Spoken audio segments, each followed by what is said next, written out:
তহবিল সংকটে মুখে ধুঁকছে ডেমোক্রেটিক রিপাবলিক অব কঙ্গোর ইবোলা প্রতিরোধ কার্যক্রম।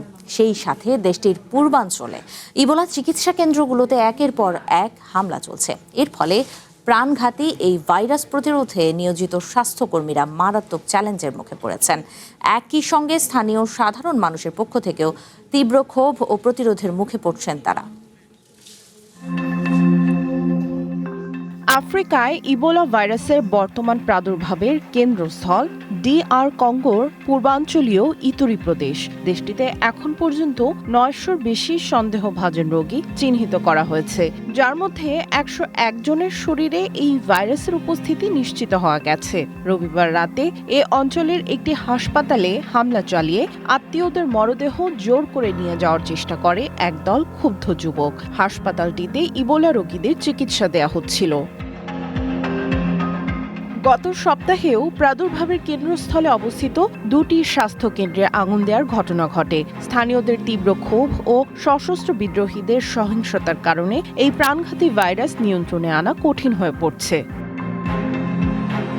বিশেষজ্ঞরা বলছেন, এই সংকটের পেছনে বড় কারণ গত বছর আমেরিকা ও ইউরোপের ধনী দেশগুলোর পক্ষ থেকে চিকিৎসা তহবিল হ্রাস করা। এর ফলে মাঠ পর্যায়ে কাজ করা আন্তর্জাতিক সংস্থাগুলোর কাছে স্বাস্থ্যকর্মীদের সুরক্ষামূলক স্যুট, টেস্টিং কিট বা ছোঁয়াচে মরদেহ বহনের বডি ব্যাগ পর্যন্ত নেই।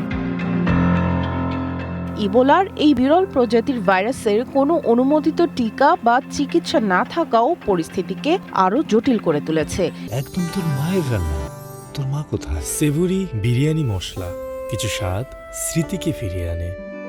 এছাড়া বছরের পর বছর ধরে চলা যুদ্ধ এবং ইবোলার সংক্রমণ ঠেকাতে মরদেহের শেষকৃত্য নিয়ে সরকারের কঠোর বিধিনিষেধের কারণেও স্বাস্থ্যকর্মীদের উপর স্থানীয়দের ক্ষোভ বাড়ছে।